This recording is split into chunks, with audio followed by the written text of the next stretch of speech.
Public service commission, संघ लोक सेवा आयोग हर साल परीक्षा करवाता है, जिसे बोलचाल की भाषा में सिविल सर्विसेज एग्जाम कहा जाता है।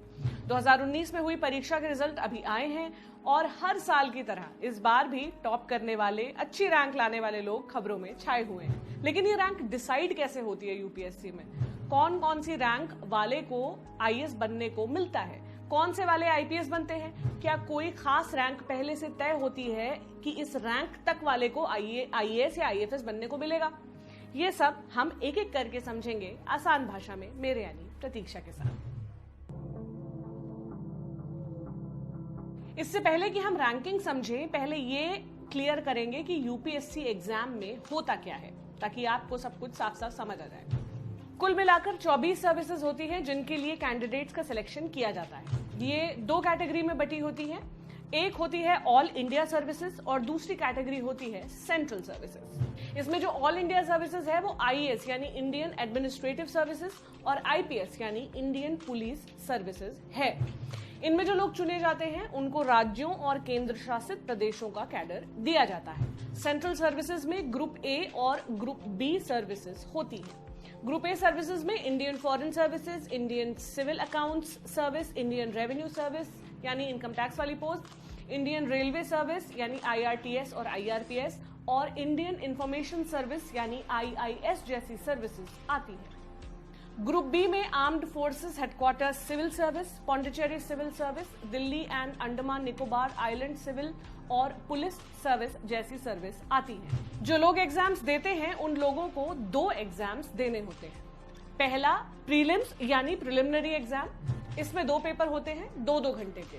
पहले पेपर के नंबरों के आधार पर कट ऑफ तैयार होती है उन लोगों की जो मेन एग्जाम लिखते हैं। दूसरा पेपर यानी सीसैट क्वालिफाइंग पेपर होता है, यानी इसमें सिर्फ 33% नंबर चाहिए होते हैं क्वालिफाई करने के लिए। जैसे 200 नंबर का पेपर है तो 67 नंबर इसमें लाना जरूरी है। एक छोटी चीज जिसका ध्यान रखना जरूरी है वो ये कि पहले पेपर में अगर आपने कट ऑफ क्लियर कर लिया है लेकिन सेकेंड पेपर में आप क्वालिफाई करने लायक नंबर नहीं लाते तो आपका प्रीलिम्स क्लियर नहीं माना जाएगा। ये दोनों पेपर एक ही दिन होते हैं, दो अलग अलग शिफ्ट्स में। फिर आते हैं मेन एग्जाम्स। आपने क्लियर कर लिया प्रीलिम्स, मेरिट लिस्ट में आ गए, अब आपको देना होगा मेंस का एग्जाम। कई लोग तो मेंस लिखने को भी बहुत बड़ी उपलब्धि की तरह बताते हैं। वैसे ये एग्जाम होता भी ऐसा ही है, मतलब एक पूरे साल का कोटा इसी एग्जाम में पूरा हो जाता है। सबसे पहले 2 लैंग्वेज पेपर होते हैं, ये क्वालिफाइंग पेपर होते हैं, यानी दोनों में अलग अलग 33% नंबर लाने जरूरी है। हालांकि इनके नंबर मेरिट लिस्ट बनाने में काउंट नहीं होते। ये 3 घंटे के पेपर्स होते हैं, एक इंडियन या रीजनल लैंग्वेज और दूसरा इंग्लिश। इसके बाद एक निबंध का पेपर होता है, 3 घंटे में 2 निबंध लिखने होते हैं। इन दोनों निबंधों को लिखने के लिए अलग अलग टॉपिक मिलते हैं जिनमें से आप अपनी पसंद का टॉपिक चुन सकते हैं। फिर आते हैं 4 जनरल स्टडीज के पेपर, सभी 3-3 घंटे के। एक दिन में 2 से ज्यादा पेपर नहीं हो सकते तो इनकी उसी हिसाब से टाइमलाइन बनाई जाती है। पेपर का विस्तार देखकर थक गए? थकिए मत, अभी और सीन बाकी है। इस सब के बाद आखिर में ऑप्शनल पेपर होता है जिसमें 2 एग्जाम होते हैं, पेपर 1 और पेपर 2।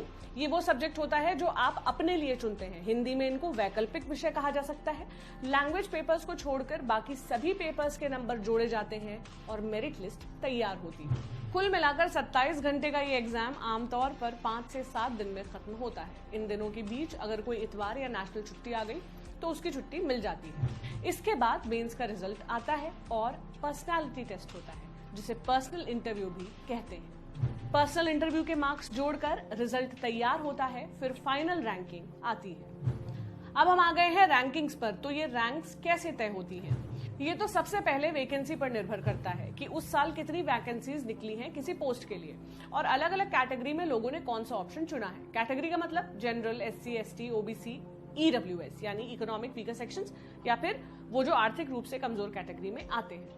जो भी व्यक्ति एग्जाम देता है वो पहले ही अपनी प्रेफरेंस क्लियर कर देता है मेन एग्जाम के फॉर्म भरते समय कि उसकी पहली प्रेफरेंस आईएएस है, आईएफएस है या आईपीएस है। फिर मेरिट लिस्ट निकलती है, उस हिसाब से जिनके सबसे ज्यादा नंबर आते हैं वो आईएएस, आईएफएस बनते हैं। अगर उनकी प्रेफरेंस यही हो तो उसके बाद धीरे धीरे घटते हुए मार्क्स के साथ आगे की पोस्ट भी मिलती जाती है। लेकिन इसका मतलब ये नहीं है कि अगर 100 पोस्ट की वैकेंसी है और उसमें आईएएस के लिए 3 रिक्तियां हैं तो टॉप के 30 लोगों को ही आईएएस मिलेगा। ये भी हो सकता है कि उन टॉप के 30 लोगों में से किसी की प्रेफरेंस कुछ और हो, जैसे आईपीएस या आईआरएस। तो ऐसे मेरिट में थोड़ा पीछे रहे लोग अगर अपना प्रेफरेंस आईएएस रखते हैं तो ऑब्वियसली पोस्ट उन्हें मिल जाती है।